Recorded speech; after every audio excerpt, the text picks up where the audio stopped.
to that. And IG is a bit more of a question mark, it's fair to say, especially because, unfortunately for them, ran into some complications with COVID here. That means I do believe their players are playing from slightly separate rooms to quarantine and isolate away from everyone else to keep it safe to the extent that's possible. And we'll see how that affects them. But still, going into this game, I think in many people's minds, IG probably the favorite on paper. Yeah. But let's see how it goes. Yeah, so, IG, of course, doing extremely well, like you said. I mean, T1 did very well. Yes. Kind of tapered off. Would agree, IG. Tiny is going to be first ban, so forget what our predictions were for most ban. I picked Tiny for that. Okay, well, I think starting to be correct did here. you also choose? I don't remember. It doesn't matter. Maybe we can ask JJ what he. This is one of the. This is one of the supposed most expected ban, right? Yeah. So, and usually in the start, predictions for most banned hero will very often be spot on. It's like heroes that are considered strong in the meta, and then as you get later, teams maybe start giving it away and having counters and solutions that they want to spice things up. And so, another hero that's going to be hot here, I think, Monkey King, being banned by IG. It's been looking really good lately. With the first pick, IO. And I didn't really think about it. That was a pretty fast pick. Like typically TI first game series, I guess you can say for any. A lot of teams have, I don't want to call them pocket strats, but they kind of figured out what they want to do and they worry less about the opponent to some, like versus like a game 2 or. Good for my predict. Elder Titan pick. That is the most. Lion, by the way, it's not a team with Kaka if they don't pick one. Kaka is drafting, so that means he's gonna pick Lion. Probably the most iconic Lion player in the world, I would say. At this point. 5 seconds remaining. Kind of grabs it in any patch that is good. Has been nerfed slightly, but still is very solid. Classic combo. Standard IO combo here. Something to keep in mind about IO. Recently, Seb, for example, has been doing a lot of offlane IO.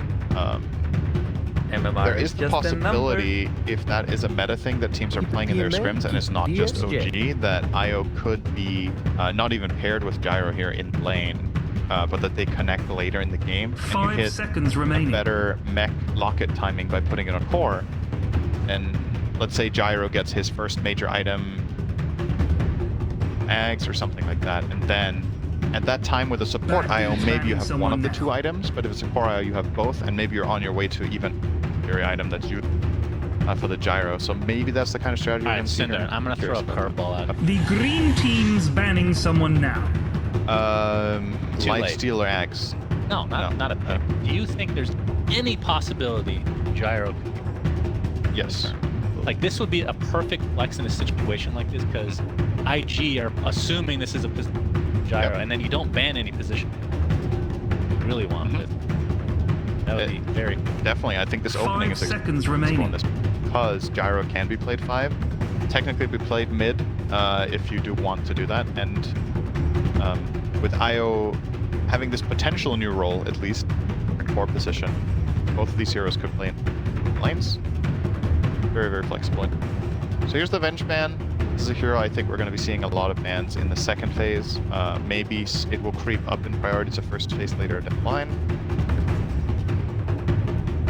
The Razor ban seems targeted at protecting Gyro. It's one of the worst anti-carry matchups he has. Makes me think even more that this Gyro is just meant to be the carry, but again, you can mislead the enemy team bans like this, especially if Razor would also be good against the other carry you're planning for. Let's say it was a Sven or Lifestealer or Ursa, like whatever doesn't really enjoy facing the Razor. Is there an enemy that IO does not? Because I know in like really old patches, we talked about this years ago at EAC, Witch Doctors of the world, the Wyverns, the Liches, none of those are really considered like hard counters per se against the right locate. Is there something that you don't want to see? I think anti-heal maybe? Anti-heal is annoying, and I think heroes that are exceptionally mobile and can catch you. That's why the Storm ban is really... IO's biggest struggle is when heroes come up close. Obviously, the primary role of the hero, especially as a support, is just to protect, but it can't protect 5 itself. seconds remaining. So, Spectre, Storm, heroes like, I think even something along the lines of Nyx Assassin, which is banned here as well, however by IG, can be decent against IO. You know, Carapace should rock off Spirits if IO skills that, and if not, you have some sort of scouting tool that can catch IO off guard and just get the kill quickly.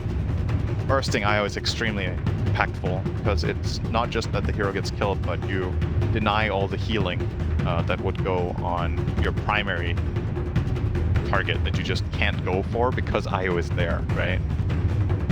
So we're gonna see Lina grabbed here by IG. Not too common that we have Lion and Lina in the same team. Part of their kits are similar. Obviously, Laguna Blade and Finger of Death, very hard single tick damage. Maybe playing against the IO logic here, burst it. Are you assuming this is going to be a mid, like emo Lina? Yeah, probably. I don't think they're going to play Ollie on Lion. They could play 5 Lion, 4 Lina, and 3 ET, but I feel like that's kind of a stretch. Yeah. And most likely the first 2 heroes we see here from IG are the supports. Elder Titan will more than likely be grabbed by Ollie. It's a strong 5. Digging the Clockwork. A good setup for relocate ganks. He's very good here against the Elder Titan. Hero that wants to stay in the back lines and throw out his spells. You can combo break him really easily with hookshot, and he has no real way of combating you in the cogs. So, solid. Also, another hero that doesn't want to be close. Most likely a Carl DK here. Yeah, probably. Kind of a feels like kind of a boring hero. I think after the nerfs to Dragon Knight, I want to say this is a relatively Lina favored matchup. Could also be offlane DK, of course. That's true. For Cuckoo, it's not out of the question. They obviously IG with their homework done here will be banning Doom. They did play a lot of positions. But that was so long ago. And it was a lot better. Yeah. I think the nerfs to Dragon's Blood hurt more in the off banning someone now because you get the levels slower, so the amount of the time that you need to suffer through the nerf is just right. And there's the next remodel in the game. Sure, this is going to win the Arcana vote if there's one this year. I doubt it. I doubt it as well. Everybody just assumes. All right, so how are the combos here? You can turn into Gyro. Yep, that's always good with the Black Cannon. 5 seconds remaining. Is there any reason with the current lineup to... No, not really. I think Morph just wants to turn into Gyro all game and maybe buy E-Blade so he can set up for this insane magic burst with Lina Lion and Elder Titan Aura. The green and team's it's also a hero that can burst Dragon Knight. Dragon Knight's Bad dude's banning someone deceptively weak against magic damage unless he itemizes for it, but at the moment you force Dragon Knight to itemize for that, you're already slowing down his power curve, right? Like Dragon Knights love to go Tread's Dagger with Soul Ring. You have to make a pit stop for a hood. That means there's another like 3 or 4 minutes in the game if Dragon Knight's farming that he's not finding move pressuring towers in the same way that he could from a Link Dagger pick-off into the push. So I actually think this Morphling pick is really, really strong here for that reason. Also because T1 genuinely have no burst. That's what kills Morphling is burst. It's not consistent damage over time. Whereas they took all the burst themselves at this point, right? A little bit worried for T1's ability to deal with this hero. I think their last pick needs to solve Morphling. So it probably needs to be a mid then. Certainly a... Okay. Yeah. I guess offlane DK should be okay against Elder Titan, right? Because what that hero does is he gathers all the damage with Astral Spirit and then runs at the carry. Then you just Dragon Tail him to go again, I guess. And then the armor aspect, it's plus armor. Yeah. Yes, that's also good against What's a mid for the T1 green team's banning someone now. Like a Void Spirit type, perhaps? It's not... Feels like Morphling's just gonna get...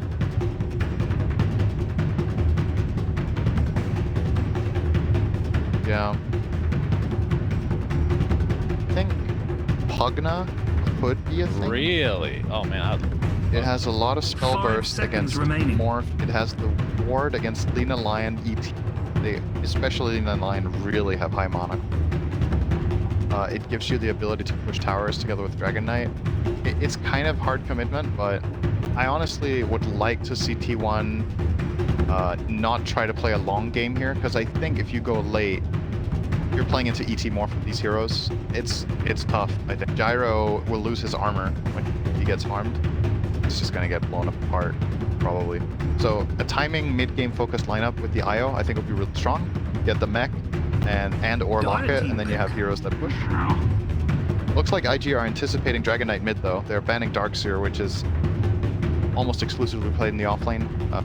Pairing with Clockwork, so it does make sense, but I don't really think that's where T1 were going with this. Even though the wall is also decent. I'm gonna go Night Stalker. All right. Instant counterpick. Okay. You may now select your hero. So, Night Stalker. T1's still low on that burst, right? Night Stalker gives them a silence, which is nice against Morphling. If you get the dagger, then you can catch him before he gets off attribute shift, and maybe you can find a kill that way. It is going to be played by Cuckoo, so Carl will be going mid on the Dragon Knight, which gives you a...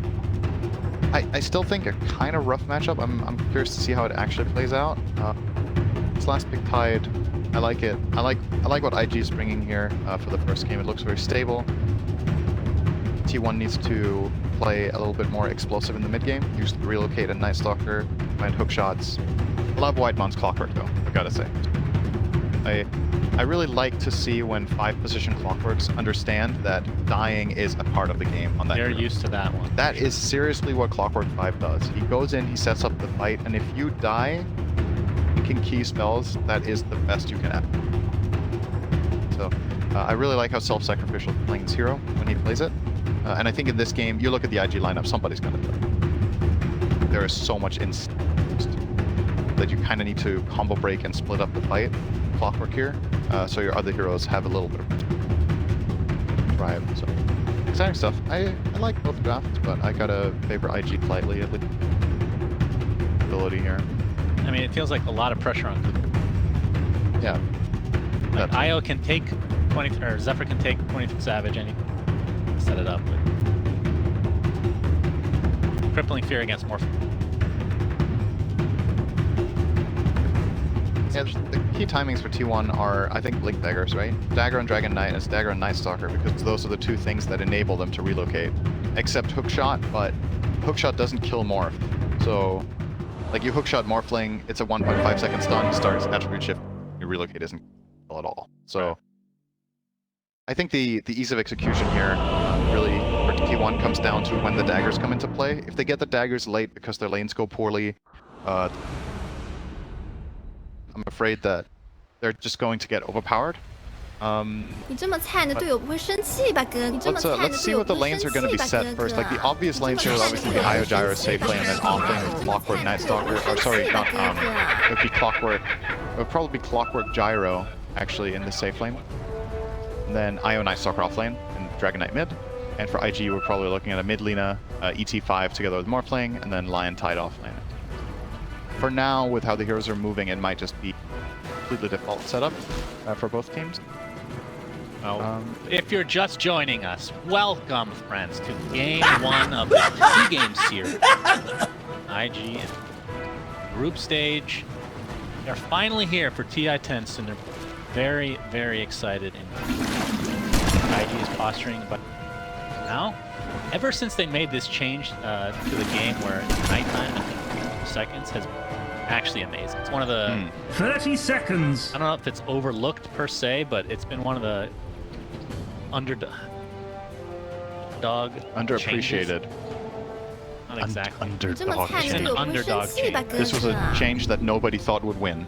That's right. One. It's to the hearts of millions of people. I agree. I think it's nice. It makes things spicier and more interesting to start. Cuckoo is backstabbing here. He's gonna find Emo, but Astral Spirit is Hunt a man or woman up. Ollie and company. They're gonna have to back up now with that battery. Very, very scary here. LS8 able to connect. Nice spacing there from T1. Only missile is gonna connect. This is gonna be first blood. Point Thanks away. and have fun. I'm gonna go to Zephyr. Ollie used a Fairy Fire, and therefore the last hit did on Cuckoo. I don't know if that was the point, or if he was hoping to survive there, but either way, gonna get that burst of gold onto the IO. He's gonna use this to buy a Magic Stick and a Healing Salve going to this bottom lane.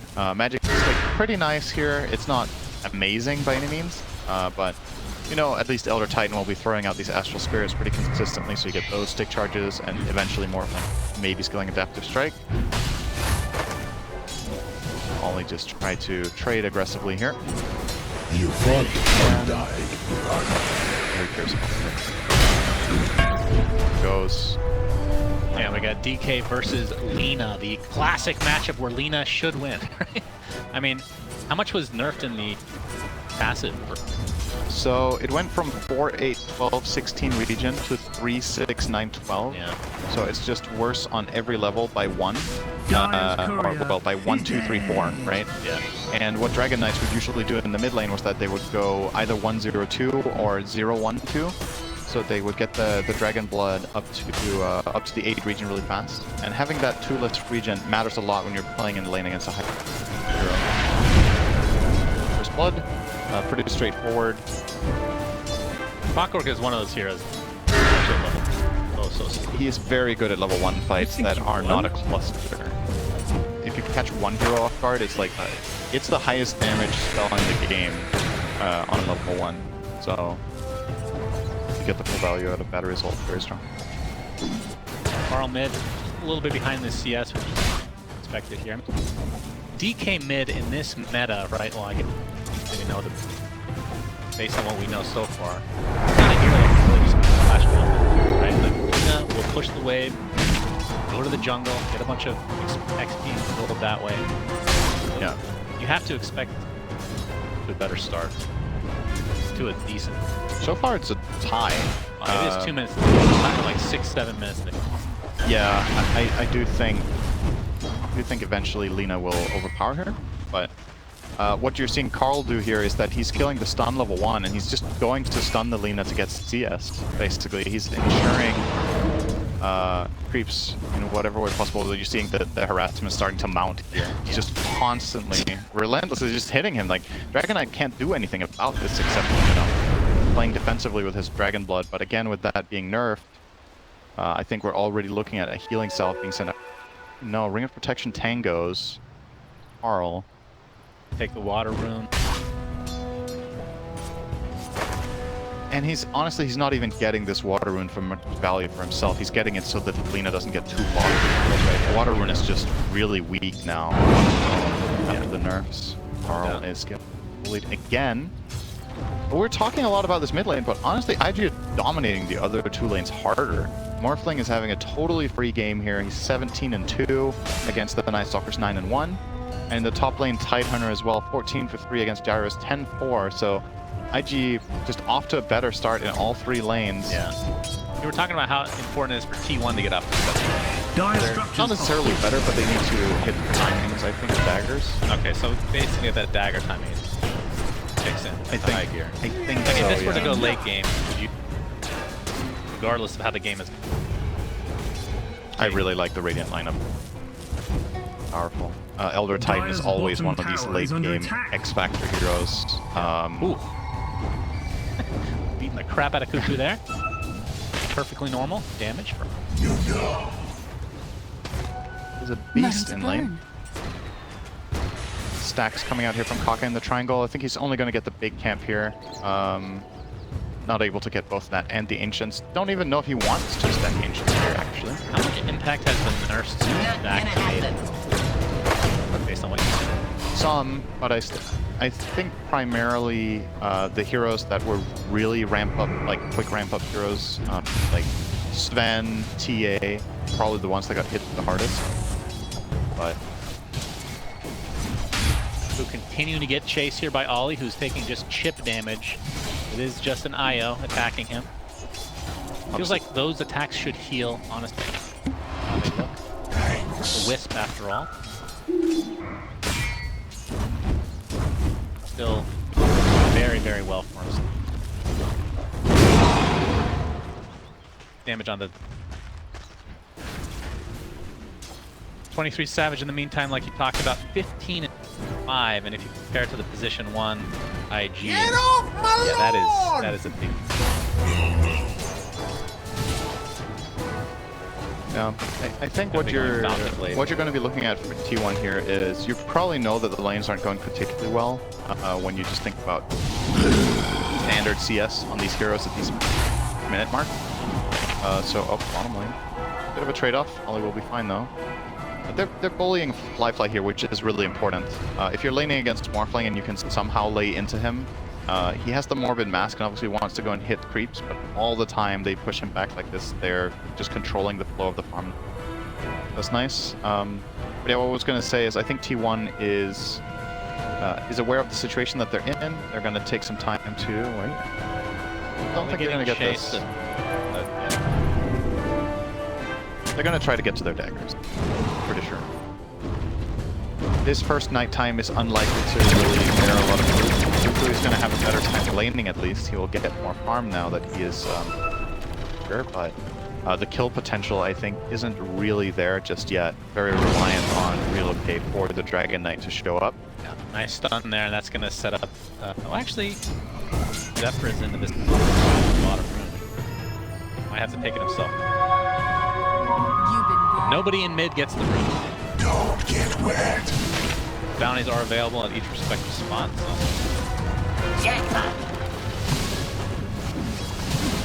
Is this, you're talking about E-Blade? E-Blade game, I think? So, I mean, not necessarily first item, but I do think it just has a lot of value because you're against Dragon Knight, you're against IO, these are heroes you want to hit first with magic. You have so much synergy with it. Better assault damage here from Whiteman, but not going to be enough. And obviously, you're playing against Tidehunter with Ring of Health as well as another. There's Spike with the Laguna Blade coming out from Emo into the Hex as well. He's still taking Carl. Pops his ult and then dies instantly. But the TPs from Whitemon are here. Nice block from Kaka. Looks like it's going to save Emo's life as a result. That's a Dragon Knight ult down and the instant. And the TP. So this means that space is now freed up even more top for JT, who I think in this matchup, Tide actually, if you imagine this lane being 1-on-1, I think it's just flat out Tide favored, right? Like you just run at the gyro, you anchor smash him and just hit him. And 23 Savage might just end up leaving the lane now that Tide is hitting level 6 as well. The risk of dying here is just way too high. Ravage plus any connection would be a kill. If he has to go into the jungle now, you're essentially just leaving all three lanes in IG's control entirely. This top lane is one where you did have potentially a kill with Clock plus Battery Assault and Rocket Barrage, but at this point, probably evacuate, go jungle, and try to build up. Quite the slow jungle. What are the... Okay, that was a quick pause, so... How often in your playing experience the game just to untilt somebody? Never. I mean, people must do structures that. Are also not allowed at TI. It's not allowed anywhere, but it's hard to prove as well. Yeah, we don't have tactical pauses. At TI, it's strictly technical pauses. So when games are paused, you give a reason. And if it's like extended beyond whatever, especially at the main event when we're in the thing, it's yeah, it's very structured how pauses get to be used. For Emo, Dire's middle tower is under attack. For the charts right now, Hey, having forget himself about it. incredible game. More fuel for my Shouldn't be too fire. surprising. I mean, we didn't get to see a ton of IG in the last major, but the first one obviously did quite well, right? So, yeah. And Emo was a big reason for that. Question mark. Pipeline. Take a void to the face, but get the attribute shift off. it's still good to see from T1 that they are pressuring where they can here. Like, they keep running at this morphling. It might feel pointless when you look at the morph just go down to 1 HP and then morphing back up again with the attribute shift, but the alternative is if you don't do this, he's just farming, right? So yeah, you're not killing him, but you're doing economic damage at least to his game. And where else could you really do that? That's kind of the tricky part, right? Ty is a difficult kill. The Lina has won her lane and she's kind of half playing jungle, and your lineup, it doesn't really gank very well until you have daggers, right? Dragon Knight can't really get on top of people. Clockwork's level 5, and Night Stalker is... he could potentially try a dive mid or something like that, but that's what you're looking at. It's not, Radiant's middle tower is not under your attack. obvious smoke ganking supports you've got your hands on here. Although that's not good news that Cuckoo is the top network for T1, but at the same time, he can get some good impact here. Do you think it's this nighttime that he has to have the big impact? The one at 15 to 20, I think so. I would hope for T1 they have at least one dagger then. It looks like it's not going to be Cuckoo if he's going for Echo Saber first, which is the very common nice stalker build right now. Echo Saber into dagger, and then you can split the Echo Saber into BKB if you need it. Dragon Knight sitting on a push toy will give him a little bit of gap close. Actually, he could find stuns with that. It's a little bit of a pseudo blink. But not hovering an item right now. Battle for the 10-minute runes again. That's a double damage this time. LSA.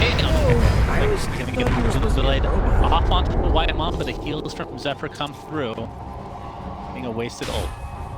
But the DD was taken by actually not. Yep. Savage in the meantime getting chased by JP. Fall down as well, trying to get as much space as possible. There's the hook shot. Whitemon into the hole now. Inside the cogs with a big ravage.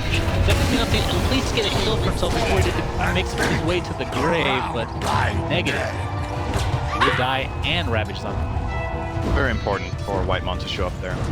The next Anchor Smash is a kill on Savage, and he would have gone for that. He would have just ravaged and got him in the trees. So they rotate up support here to protect, and yeah, the Ravage is used.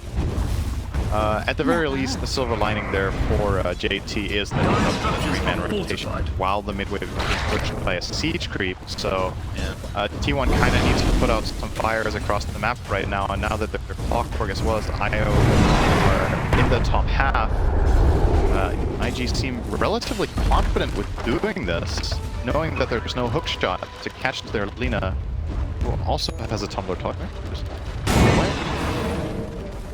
How much of the tower did they get? They got 80%. That's pretty damn good at this point for their lineup. And at the same time, Fly bottom, well, guess what? There's another siege creep pushing in the bottom lane as well. So definitely a big structural damage advantage now for IG. Their towers look very healthy. T1 towers top is half, mid is almost down like we talked about, and bottom is also half. So a lot of potentially unclaimed gold that could come IG's way in the next 5 minutes, as well as obviously the more important map control, just pushing the waves further. What do you think at 20? I'm just building. Went Falcon Blade on the gyro. I think for Diffusal, he has Pigbull. Thank you. Common, very common to pick up against Morphling. What, the Pigbull? When you're against Morphling, you specifically find Pigbull. I think Diffusal Blade is specifically targeted item getter. This kill up. There's the finger of death. Cuckoo pops his ult, and is it? A little bit in the tank for these kills. It was the same with the Laguna Blade earlier. But you will cross that threshold eventually, especially if Morphling goes. Ethereal Blade is queuing up Manta for now, or at least the Yasha. There's two ways of looking at this. The one is all of the upsides we talked about with E-Blade. The other one is, well, you're against Gyro, so if you have a sick right-click build with Flak Cannon, that it is a lot of spread damage, and you already have a lot of single target damage through your mid and your 4. So maybe you want to cover your bases that way. I think both ideologies are fine in different ways. About what playstyle you're aiming for in order to win the game. Bottom tower is under attack. I can't say one is just objectively better than the other. It really depends on the flow and how the players feel in the game as well. Dire's a very tower is under attack. Is it? It's hard to solve, Bad so to dude's speak. top is all nasty You can and play what you murky. feel like is the perfect game, and then you look through the replay and you find 10 mistakes. That you play a game where you felt like you were terrible, and then you look through and you're like, okay, there are actually just so many factors that Bad dude's top tower you can gonna be fall over as hard on soon. yourself as you want, right? But there's a lot of things that can just happen that when you look at it, Dire structures are fortified. right? Yourself. That's the beauty of the game. You know, going to be pushing this tier 2 tower. Looks like it's going to fall one way or the other. Ruh-roh, bad dudes, ruh-roh. So that's 2 towers for IG. All of their own towers are still very safe, and This is the makings of a very mid-game favored situation for them, because now that they've pushed out this top and mid tower, they get to start making aggressive smoke movements into the enemy jungle, either in order to kill or in order to ward. They're actually going to steal the smoke right away. Didn't waste any time on that.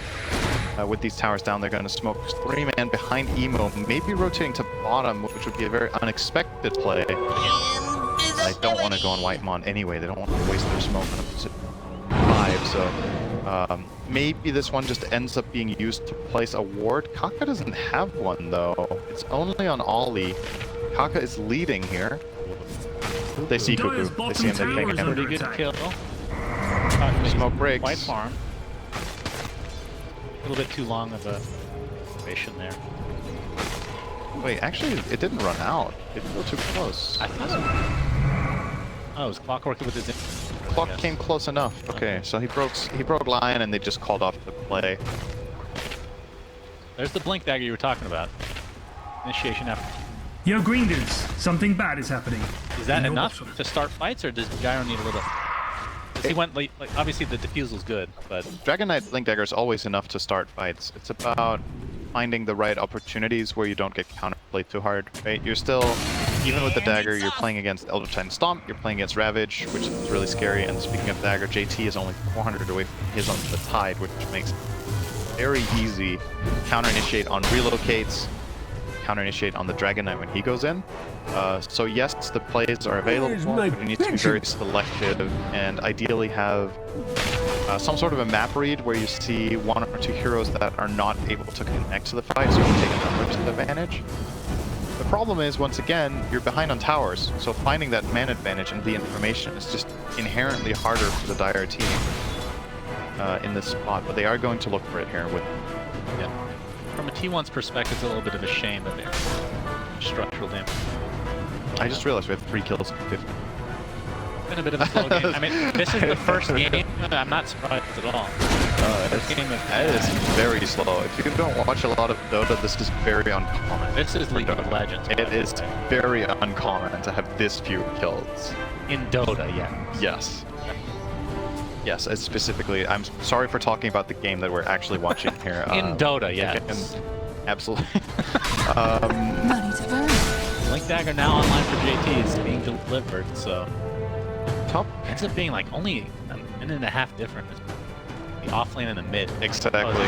It's crazy. And it's not only that, but Tide has also got a hood, right? He's just ahead of DK. Yeah.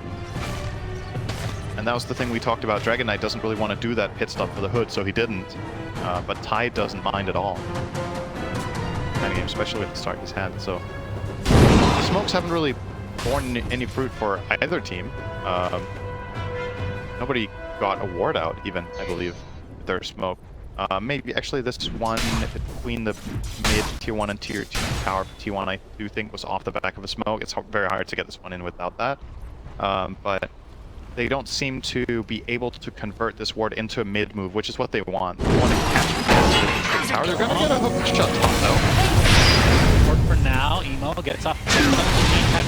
Might be a trade of support. Might not actually live through the day. Relocate from Zephyr coming in as well. Find anything on top of that. Dead Kaka. Something. In the meantime, Carl is pushing bottom. This is a really good play from T1. You want to make sure that this Dragon Knight ulti gets to you. This game. It's taken very long for them to activate. I think they would rather be pushing the mid tier 1 with the ward they placed and then turn it into a fight with their dagger. At the very least, they find a pick and they use it to push structure. So this is very good for them. Going to open up the map a bit. Looks like Carl will... Oh, he's actually hesitating here, worried that he is getting TP'd on because IG's heroes stopped showing top. But I think he will find his confidence now. Yo, green dudes, something bad is happening. Here's a replay. Good shot using the Tumbler's toy. I don't think he was in range to get stuck. Nice usage either way. Has a quick bind, I'm sure. Yeah. A good hotkey choice. Investigate what that is later. Copy that. That's what you do to get better. Do what Emo does, just type question. Second to find an easy kill. Nice attempt on the hook shot at the neutral. First stack, I believe, for Kaka is sweet. Invisibility. Savage now in triangle. You get scanned. Back away to Mighty Sensitive. So all in all, still a very even game. With once again, still slightly favor IG based on map control, but with this open bottom tower now that Carl managed to accomplish, that will help them a lot. Gold is basically at a point that's roughly 0. And worth noting is the value of the net worth, right? Like, we like talking about the graph and what it means. You know, this hero is rich and this hero is poor. But it's not always that binary. It's also about, like, how much is the gold worth. IO's mech is insane. That's a Ravage, and that's a dead Cuckoo. Alright, Okay. Elder Titan ult used as well. He's My dead. goodness. That is a double dead corpse, I believe. Yeah. TP's out. He got overkilled by a lot. What if that was a thing? That would be interesting. An overkill counter. Yeah. You spawn with less HP. But yeah, as far as value and net worth, right? Blink Dagger is one of these perfect items for like explaining that concept, where in the right situation, Blink Dagger is worth a lot of gold, and the wrong situation is worth nothing, right? If you're taking damage, it's dead gold. It does literally nothing. IO's mech is just, in terms of its potential for what it costs and what it can do in the game, is an insane item for its price, right? It's a guaranteed way of healing your carry a lot, turning a team fight around, and unless you're stunned, it will go off. It doesn't have the same kind of limitations. So I do think right now with the net worth, I would love to see T1 fight with no Ravage. I think this is a great move, and they're going to make use of their work. If they find Emo, Emo pops the BKB instantly. Looks like everybody's going to be safe as a result of this shot next year. waited for a blink stun from him to do that. Getting hit right as home. Sacrificial lamb for IG, but they're honestly, that's not that bad. Well, if you're IG, this isn't too bad if you hold mid tier 1. It did right? cost them the full charges. Radiant structures are It did. fortified. They're gonna glyph mid. The Dark Dissension still has a decent amount of time left on them. They might have to get this power up, actually. Alright, nice from T1 to grab this and equalize Yo, the good tower guys. score. Middle tower got owned. What you gonna do? Get mad or I get think this even? could have actually gone even better for them if they had a little more patience. I think if Dragon Knight opened to the Lina there, they'd just find this kill, but maybe Cuckoo felt like he had to go in and Dragon Knight was too far away, or the dagger wasn't cool enough and they needed. Either way.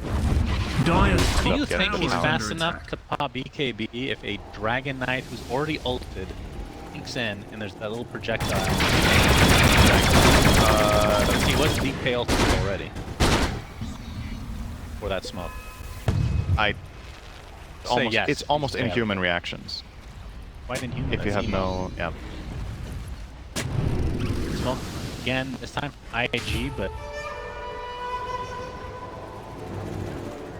I mean, having said all this, like after the laning stage just one kind of locked in lane. 23 Savage has recovered exceedingly well. No gyro will do that if given the space, and IG did make a good attempt at shutting it down at least a little bit by getting these early towers, but haven't really, like we talked about, the skirmish just didn't really work out that well. Got it. Alright. Big moment, they're not even coming. Well, this is one of the biggest weaknesses of Night Squad, right? When it's not a hero. When it's not night.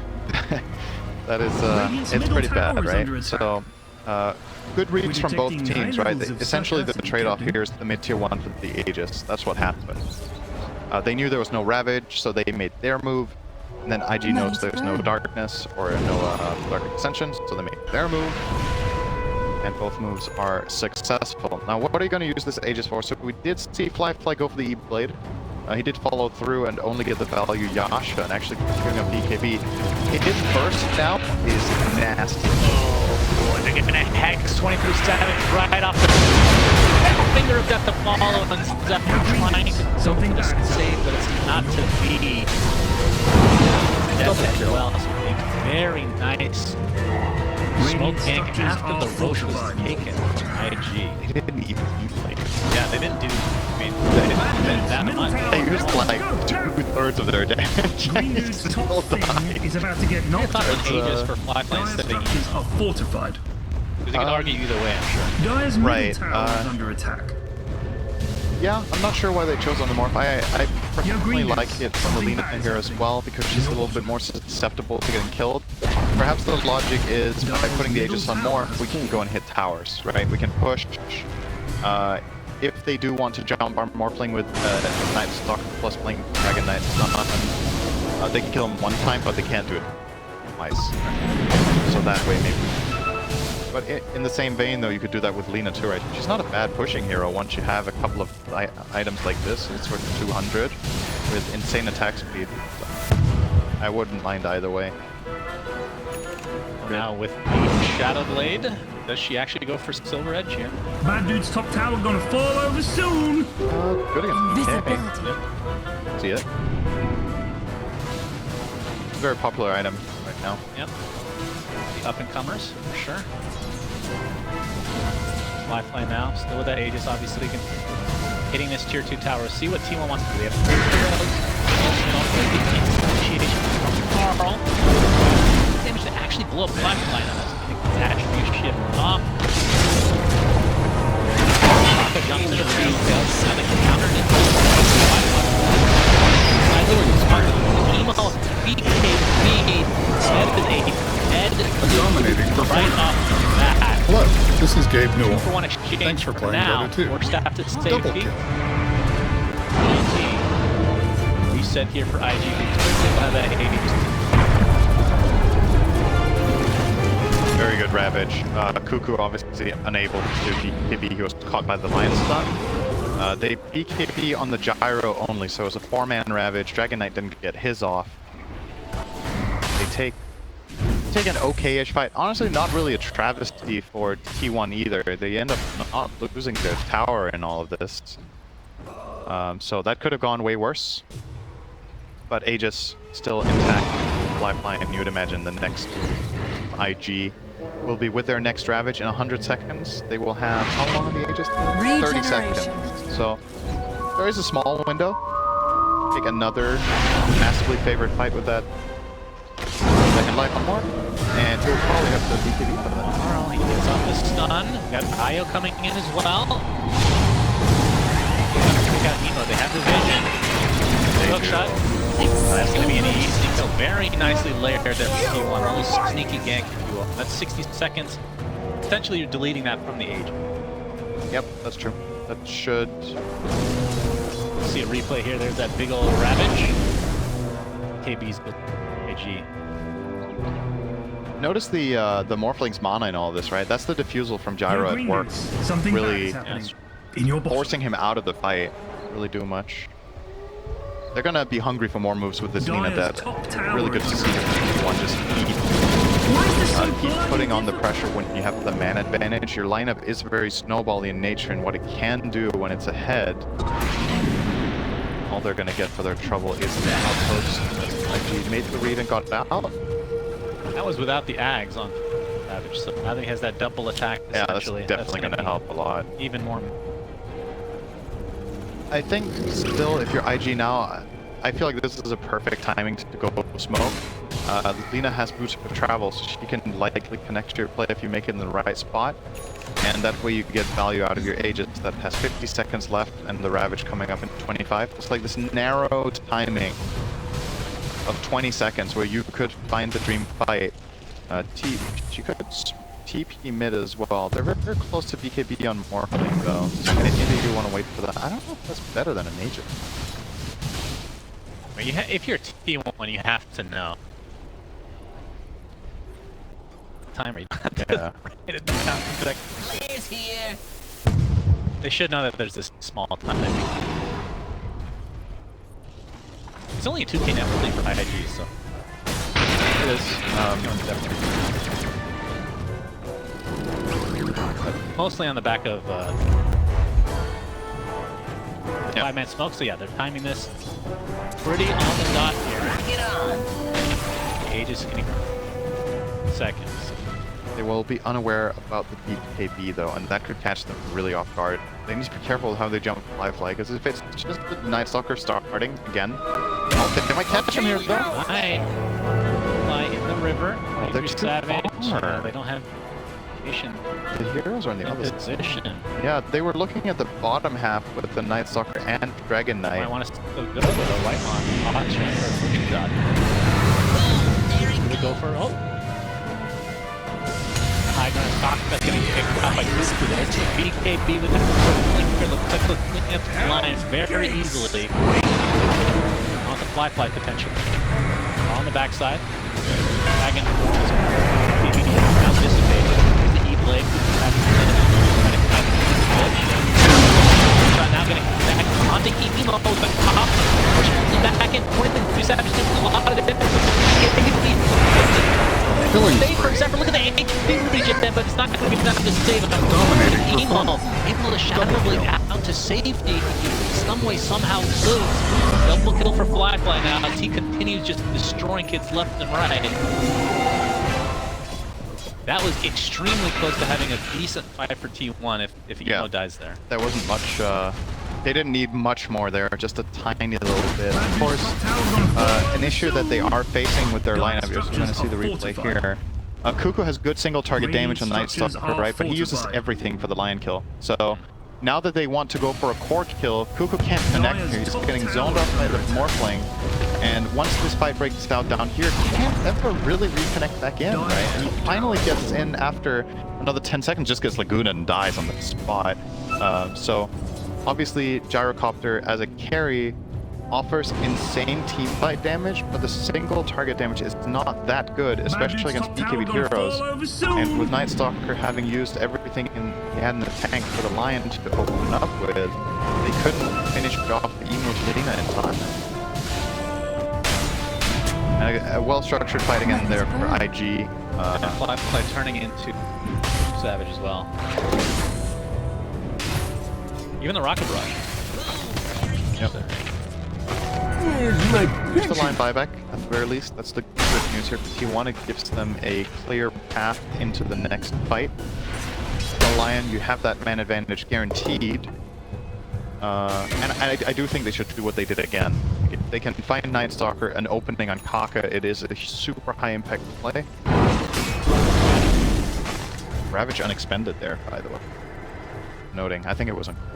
Might have been tail end there. See a 5-man smoke now. One, they have vision here. Regeneration. BKB gets the stop. Let's focus on the line and again. It's really successful. Very good for T1. Stop on the 2 bottle. Unless they're with the blade, they're going to be able to destroy Kuku in turn. So it's a 1-for-1. Okay, it was very good. It was good. Again, the positioning a little bit tentative or hesitant, I should say. Barlin company. Backline. And also just a mistake from Kuku, right? You can't get LSA there, I think. You have the vision advantage. The Lina does not have any specific cast range that helps her out. I don't know if she got him out of the Silver Edge, I think it's more forgivable. Maybe that's what happened, just got clipped on the edge by a stun he wasn't expecting. But yeah, he's ahead of his team and nobody was there to save him. There was no IO heals coming in, just being connected there with Savage, so end up just selling their Night Stalker basically. Fight, and that just ends the chase that could have looked interesting, right? Because that's where they had that lion advantage. Killing the hero with no buyback would be nicely set up. Right now, I'm trying to understand T1's their right way to put this. Mindset? Their position to win, like the game goes further, because look at Carl's item. I know you can go Silver Edges, like right now he has no absolutely until you get that silver. Silver Edge is going to help. Sure.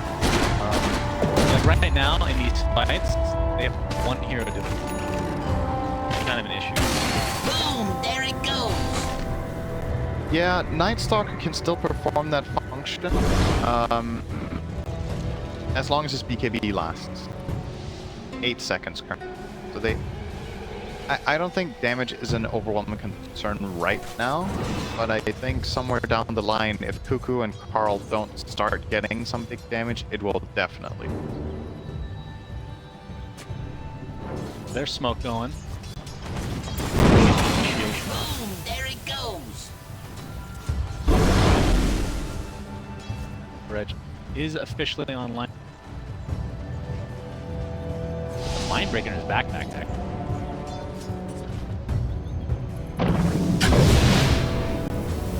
Extra bit of protection. From the jungle. Wards off as well. Yeah, didn't find what they were looking for, except just protecting the Roche pit. They know Roshan is spawning soon. They're radiant, getting these wards around the Roche pit is really strong in this position. So that if T1 try to contest, you will either break their smoke there, or you will even seed them if they're out of smokes. And obviously, the Observer Ward always going to be an important tool, but has even added value against Knight. That hero thrives off vision advantage. Take that away from them a lot of the time, Night Stalker.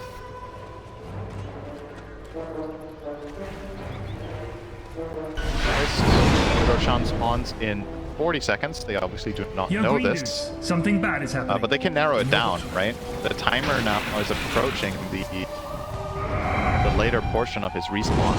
So probably just hang around here, wait for the respawn, and I think T1 has to fight them for it. I think you can give this Aegis up. Roche number 2. They have everything. They have nice stock. They You have for my shot. fire.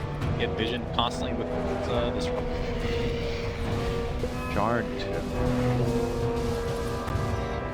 Actually, It's shard time. I feel like it's kind of cute to give the shard to ET in this game, but the line one is also good. The reason the ET one is cool is he's playing with a lineup so Gosh, off the hex. Putting on just several heroes, so there's so many right-clicking into his Double kill. 2 for 2, and buyback comes out now. From the Ti10 IG back. By very short. Killing spree. Now that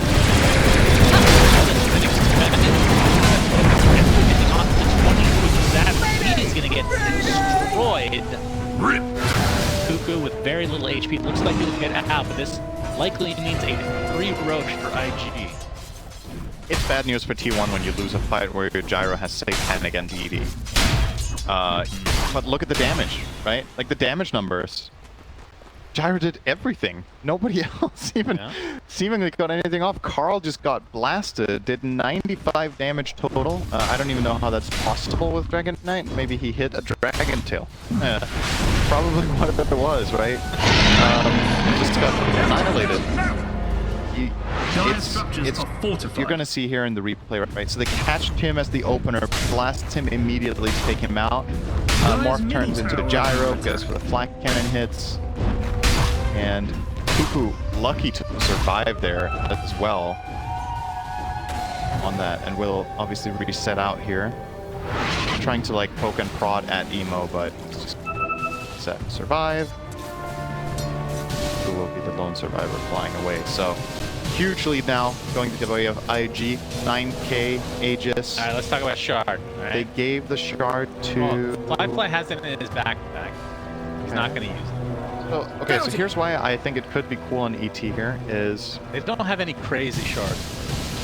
Right, that's... Ti10 First of all, that's why you could objective. consider it. Obviously, the ET doesn't have the Ag Scepter yet, so you are exposing yourself, but what the shard does on the ET is that you can choose to replace your Astral Spirit position when you stomp, right? So let's say he finds a stomp onto either Gyro or DK, you can get on top of them and remove that armor. So Morph can just blast them immediately, right? During a Hex, for example. I think it's cute, but at the same time, maybe the risk-reward isn't good enough for it. Because you're also putting yourself in an awkward position, right? It sounds more like a Yeah, when he has right? if he had the scepter, I think they would give it to him on the tight. spot. All right, so right as usual, so to your elders here. If he had it on ET, if he had the X scepter, they would have given it. That's me. Source trust. All right, if he had 6,000 gold worth of items in addition to what he has, plus what. Dire's top tower is under attack. Just listen. Guys, you need to defend here. I learned nothing. All right. If you're 3 tower down, 5 points do so much damage with his addition of emo. Dire's top barracks under attack. It is ages. I can't blink either one for not even a 10. Dire's top barracks has fallen. The agents plenty of time. Right? Set. Yeah, I think you could just go mid. I don't even know if you need the creep wave. Maybe they do want to ensure it.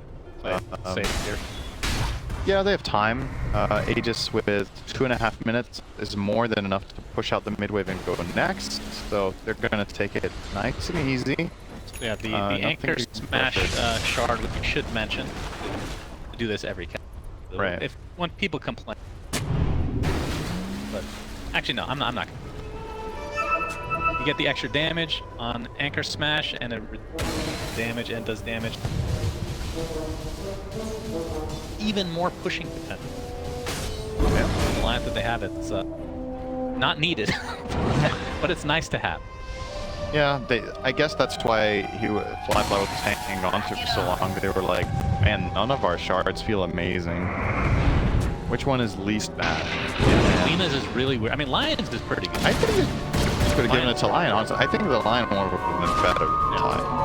Illusion. But just because it gives you a line of protection against some potential plays. I think the issue with that is that it ends up being a waste when Night Stalker blinks up.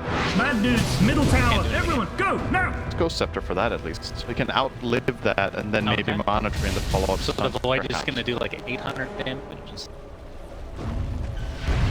That's the map. Dire's middle tower is under attack. I mean, so far everything you've said about numbers has been like 100% just off. ignore the numbers and just listen to what I'm trying to say. Not very eloquent. Dire's middle tower is fallen. Tier 3 down again. Wave formed into the rocket. A little bit of mistake there. It doesn't matter though. Good effort. And just gonna keep pushing. They still siege Wow, they're just on the back line. They can take out Holly right off. That's very nice. Right back to the game now. Trying to put somebody in the back as well, but Dire's middle barracks are under the attack. clockwork for now. I think people probably back to the background they go. Relocate to just avoid with that BKB getting now on the right prime position. Not only second max.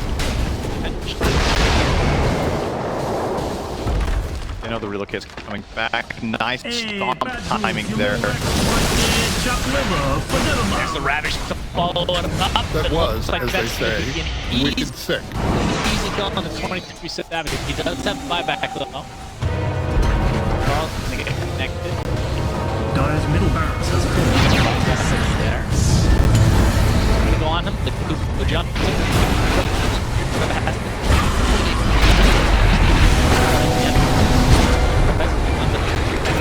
Monster kill. Gonna connect. Double kill. God, You just keep beating it. That's the triple. there they go. In a dieback on the 23 7. Game 1. 有不生气吧，哥哥？ I 这么菜的队友不会生气吧，哥哥？ Dire's ancient needs rescue. Victoire. Flaming stage didn't go that well for T1, but they did come back. Yeah. They had good pressure. It just felt like they had one hero that was a lot of other things. Dragon Knight mid, we talked about the pitfalls potential of this hero, that it just doesn't do damage. It's just like initiation here. It's almost like an offlaner, but in mid. Yeah, it's